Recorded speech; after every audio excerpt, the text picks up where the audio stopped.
Hello friends, welcome to Mani's Samayal. இன்றைக்கி நம்ம பார்க்க போகிறது டால்கனா காஃபி யூஸ் பண்ணி எப்படி ஐஸ்கிரீம் மேக் பண்ணுறதுன்னு பார்ப்போம். இந்த ஐஸ்கிரீம் ரொம்பவே டேஸ்டியாக இருக்குங்க. எல்லோரும் டால்கனா காஃபி குடிச்சிருப்பீங்க. இப்போ ஐஸ்கிரீம் சாப்பிட்லாம் வாங்க. எப்படி செய்கிறதுன்னு பார்க்கலாம் வாங்க, கிச்சனுக்கு போகலாம். இப்போ நான் 1/2 லிட்ரு பால் வாங்கிட்டு வந்து அதை ஒரு பாத்திரத்தில் ஊற்றி ஸ்டவ்வில் வச்சுருக்கேன்.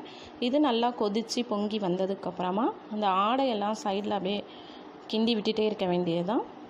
அதுக்கப்புறம் ஒரு பவுலில் 2 டேபிள் ஸ்பூன் கார்ன்ஃப்ளவர் மாவு எடுத்துக்கோங்க. இதுக்கு 4 tablespoon white sugar add பண்ணிக்க வேண்டியதுதான்.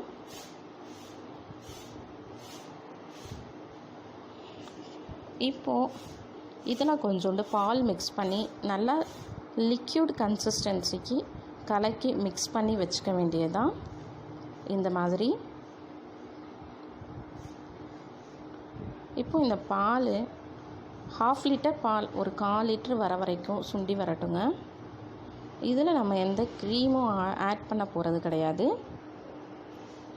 அதுக்கப்புறமா அந்த மிக்ஸ் பண்ணி வச்ச கார்ன்ஃப்ளவரை இதில் ஊற்றிட்டு கைவிடாமல் பாலை கிண்டிகிட்டே இருக்கணுங்க. இல்லாட்டினா அடி பிடிச்சிரும். நல்லா கிண்டிகிட்டே இருக்க வேண்டியது தான். இப்போது ஒரு மாவு நல்லா வெந்து ஒரு திக்கான கன்சிஸ்டன்சிக்கு பால் வந்துடும்.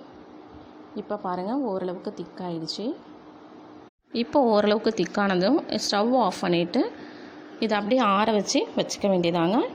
நம்ம அடுத்த ப்ராசஸ் போகிறதுக்கு நம்ம சேனல் மணிஸ் சாமையலை சப்ஸ்கிரைப் பண்ணாதுங்க, சப்ஸ்கிரைப் பண்ணி வச்சுக்கோங்க. பக்கத்தில் உள்ள பெல் பட்டனையும் மறக்காமல் ப்ரெஸ் பண்ணுங்கள். இப்போ ஒரு அகலமான பாத்திரம் எடுத்துக்கோங்க. இதில் 2 டேபிள் ஸ்பூன் இன்ஸ்டன்ட் காஃபி தூள் என்ன இருந்தாலும் நீங்கள் போட்டுக்கலாங்க. இதுக்கு தேவையான சுகர் நான் ஒரு 150 கிராம் யூஸ் பண்ணியிருக்கேன் இன்றைக்கி. இன்னும் தேவையான இன்னொரு 50 கிராம் கூட நீங்கள் யூஸ் பண்ணிக்கலாம். இப்போ இதில் ஒரு 1/4 டம்ளர் ஹாட் வாட்டர் தான் மிக்ஸ் பண்ணியிருக்கேன்.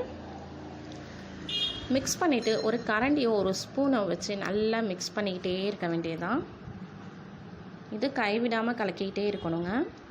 உங்கள் வீட்டில் எலக்ட்ரிக் பீட்டர் இருந்தால் அதை யூஸ் பண்ணி கூட இதை கலக்கிடலாம் ஈஸியாக ஒரு 5 மினிட்ஸில். விஸ்க் இருந்தாலும் அதை யூஸ் பண்ணியும் மிக்ஸ் பண்ணலாங்க. இப்போ நான் 2மே யூஸ் பண்ணலை, ஒரு கரண்டி தான் யூஸ் பண்ணுறேன். இந்த மாதிரி கைவிடாமல் நல்லா கலக்கிக்கிட்டே இருக்கணும். இது ஒரு ஸ்டேஜில் க்ரீம் பதத்துக்கு நமக்கு கிடைக்கும். அது வரைக்கும் நம்ம கைவிடாமல் கலக்கிக்கிட்டே இருக்கணும். இப்போ பாருங்கள், ஒரு க்ரீம் பதம் நமக்கு கிடச்சிருக்கு. இன்னுமுமே கலக்கி நல்ல ஒரு திக்கான க்ரீம் பதம் நமக்கு கிடைக்கிறதுக்கு கலக்கிட்டே இருக்க வேண்டியதான். இதுவும் எனக்கு 45 மினிட்ஸ் ஆணுச்சு. இது உங்களுக்கு கஷ்டம்னு தோணுச்சுனாக்க வேறு ஃப்ளேவர் ஐஸ்கிரீம்லாம் நம்ம செய்யலாம். இது டால்கனா காஃபி ஐஸ்கிரீம்ன்றதால நம்ம இப்படி தான் செய்தாகணும். எலக்ட்ரிக் பீட்டர் இருந்தால் ஈஸிங்க. அதுக்கப்புறமா நம்ம அந்த மிக்ஸ் பண்ணி வச்ச பால் கார்ன்ஃப்ளவர் ஆறுனதை ஒரு மிக்ஸி ஜாரில் போட்டு ஒரு ஓட்டி எடுத்துக்க வேண்டியதான். ஒரு 15 செகண்ட் ஓட்டினா போதும், ரொம்ப நேரம் ஓட்ட வேணாம்.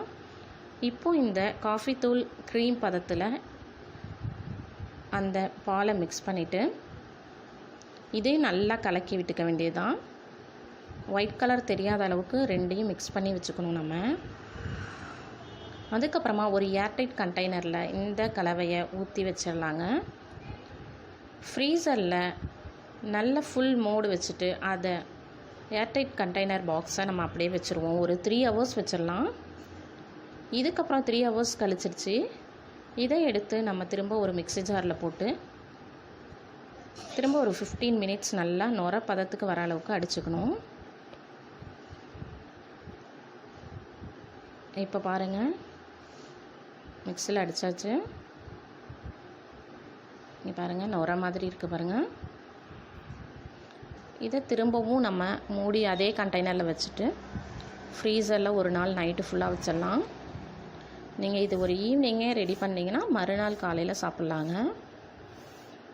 இப்போ எடுத்தாச்சு அடுத்த நாள் காலையில். இப்போ நமக்கு ஐஸ்கிரீம் நல்லாவே வந்திருக்கு பாருங்கள். இப்போ நம்ம ஒரு கரண்டியோ